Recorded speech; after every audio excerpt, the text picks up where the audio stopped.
O melhor do mundo.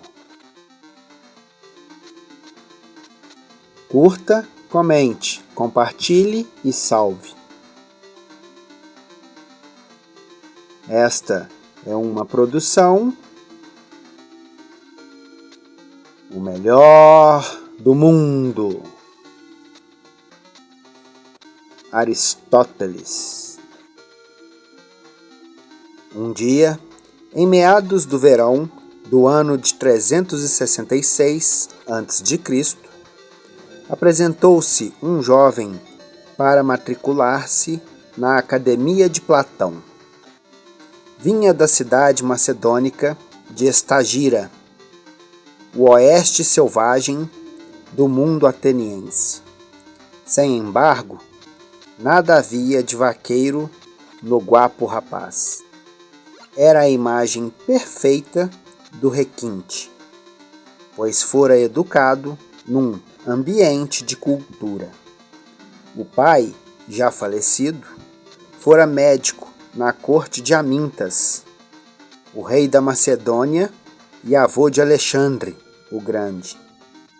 Desde a primeira infância, fora o jovem Aristóteles adestrado para uma vida de disciplina mental e conforto físico.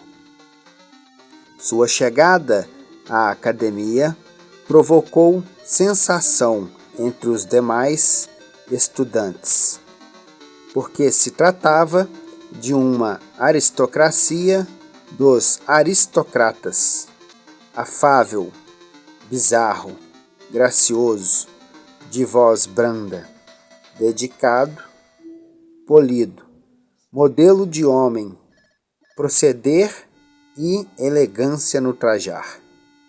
Na realidade, era algo castilho. Falava com um seio afetado e prestava mais atenção às suas roupas.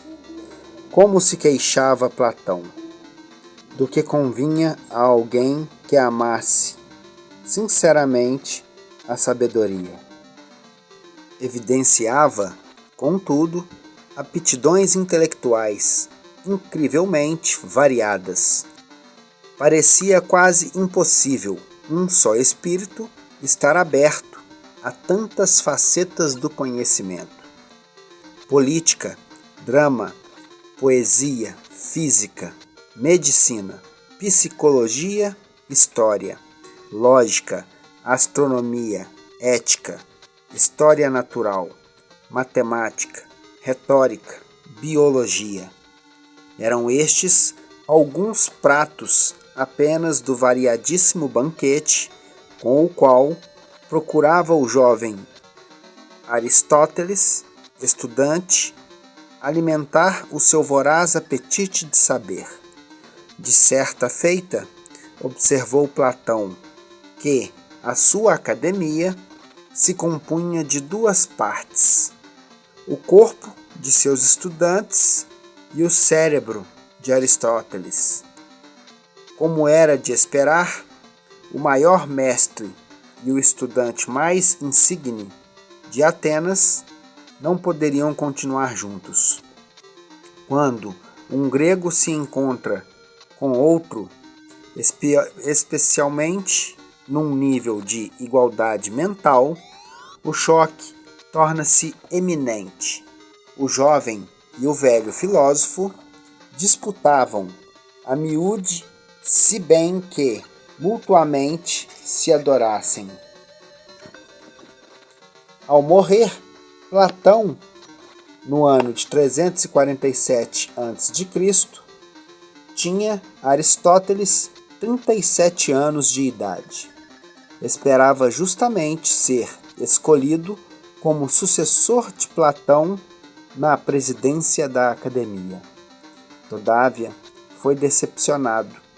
Os administradores da academia rejeitaram-no como estrangeiro e elegeram em seu lugar um ateniense. Irritado com seu fracasso, procurou Aristóteles uma oportunidade para sair de Atenas. Veio-lhe essa, sob a forma de um convite de um de seus antigos discípulos, Hérmias. Esse filósofo político obtivera a suzerania de um grande território na Ásia Menor. Como Dionísio, rei de Siracusa, almejava experimentar um governo sábio, contanto que a sabedoria não lhe interferisse nas riquezas. E assim convidou Aristóteles para ensiná-lo como conciliar a justiça abstrata com o esbulho concreto. Aristóteles, porém, interessava-se apenas pela justiça. Falhou, portanto, em sua missão de afastar o inimigo da procura de riquezas e encaminhá-lo no sentido da equidade. Conseguiu, entretanto, casar com Pítia, a encantadora filha adotiva de Hérmias. E conquanto amasse a moça, por si mesma, não objetou ao belo dote que ela trouxera consigo. Aristóteles, como veremos, não era contrário a uma justa medida de prosperidade. Em realidade, considerava-a como um dos requisitos essenciais a uma vida feliz.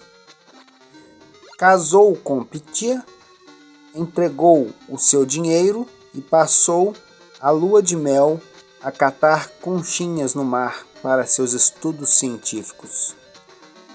Terminada a lua de mel, voltou à corte de Hérmias. Foi curta, entretanto, sua estada nesta corte. As intrigas de Hérmias haviam despertado a ira de um rei persa. Os persas invadiram-lhe o país, aprisionaram-no e crucificaram-no. Mais uma vez, viu-se Aristóteles sem pátria e sem emprego. Novamente, contudo, acudiu-lhe um auxílio, um amigo real desta feita, o rei Felipe da Macedônia, filho de Amintas e pai de Alexandre, que o convidou para residir em seu palácio como tutor de Alexandre. Quando Aristóteles voltou à corte, na qual seu pai servira como médico real, sentiu-se como peixe fora d'água. A atmosfera macedônica, naquele momento, não era adequada à meditação filosófica. Era uma atmosfera de desregrada ambição, bárbaro esplendor e bárbara vulgaridade.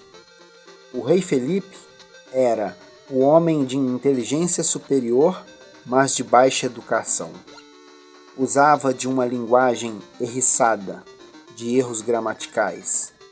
Não sou um bárbaro, insistia, e não desejava que seu filho fosse um bárbaro. Na verdade, queria que Alexandre se transformasse num requintado filósofo. Tanto valia querer transformar um fervente voragem em Plácido Lago? Era Alexandre o filho indomado de um leão feroz. Em realidade, toda a corte semelhava uma floresta de feras raivosas. Disputas, duelos, devassidões, assassínios, tudo isso andava na ordem do dia. Olímpia, a esposa do rei Felipe, chegava às raias da loucura, e seu marido e seu filho não lhe ficavam muito atrás. Num dos banquetes reais, tentou Felipe apunhalar Alexandre, porque o menino o insultara. E Alexandre, para que o não superasse, desfechou um ataque homicida contra o pai. Felizmente para os dois, mas infelizmente para o mundo, conseguiram os circunstantes apartá-los. Tal era o turbulento ambiente familiar que Aristóteles fora encarregado de suavizar com a doçura da sabedoria, debalde, porém, sonhava Felipe havia muito com a conquista do mundo inteiro. Entretinha-se por orar em levar a cabo a primeira parte do seu sonho imperialista, a subjugação dos estados gregos.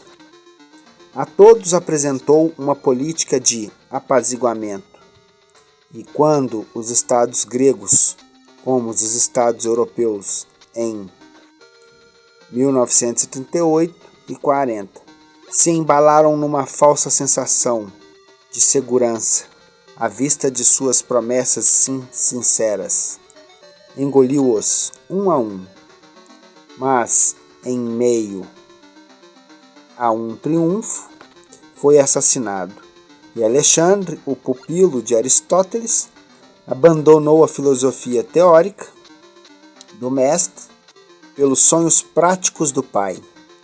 Completou a campanha interrompida de Felipe contra os gregos e encetou, depois, a conquista do resto do mundo. Como um freio contra a própria impetuosidade, levou consigo a filosofia Calistênis, discípulo e sobrinho de Aristóteles.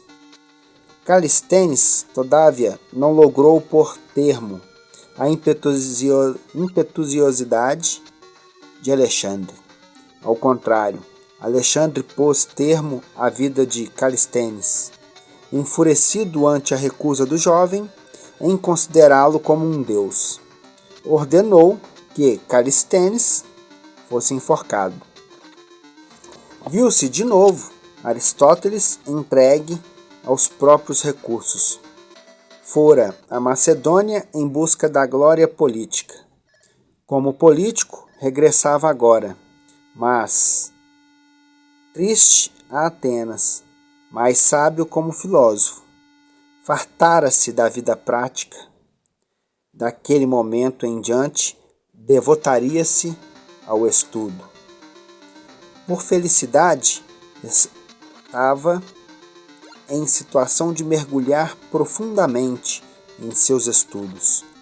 Além de sua fortuna, de modo algum desdenhável, recebera do rei Filipe a soma de 800 talentos, igual em poder aquisitivo a cerca de 80 milhões de cruzeiros, para as suas investigações científicas. Contratando perto de 1000 assistentes, enviou-os a todas as partes do mundo, a fim de coligir material e espécimes para uma vasta enciclopédia de filosofia e ciência. Aristóteles, todavia, era mais que um pesquisador. Era, antes de tudo, um professor. Magoado ainda pela sua derrota como candidato à presidência da academia, abriu uma escola rival, o Liceu, assim chamado por estar situado no bosque dedicado a Apolo Lício, o defensor dos rebanhos contra os lobos. Aí reuniu o seu rebanho de estudantes e preparou-os para lutar contra os lobos da ignorância. Pela manhã, proporcionava cursos técnicos aos discípulos mais adiantados, e à tarde dava aulas públicas ao povo em geral. Deixaram-nos os seus contemporâneos vívido retrato de Aristóteles como conferencista, calvo e um tanto barrigudo, porque se aproximava agora dos 50 anos. Cuidadosa e mesmo ostentosamente vestido, as pernas finas e os olhos penetrantes, a língua afiada. Falava com o seu ceceio infantil ao conduzir, acariciar e satirizar os auditórios nas sendas da sabedoria. infatigável por natureza, era incapaz de ficar quietamente assentado ao fazer as suas palestras, especialmente pela manhã, quando os alunos eram pouco numerosos. Discorria com eles de um lado para outro, entre as colunatas, expondo as suas ideias e respondendo-lhes as perguntas. E assim ganhou para o liceu o apelido de Escola Peripatética, a escola dos filósofos ambulantes. Até hoje é a filosofia aristotélica conhecida como o sistema peripatético. No sistema filosófico de Aristóteles, não é Deus o criador do universo, mas a causa de seu movimento. Porque o criador é um sonhador, e um sonhador é uma personalidade insatisfeita, alma que anseia por algo que não existe, ser infeliz que busca a felicidade. Em suma, criatura imperfeita que aspira à perfeição. Mas Deus é perfeito e, sendo perfeito, não pode ser insatisfeito ou infeliz. Não é, portanto, criador, mas o motor do universo. Hoje aprendemos sobre Aristóteles. Obrigado por assistir ao vídeo. Até o próximo. Bye, bye.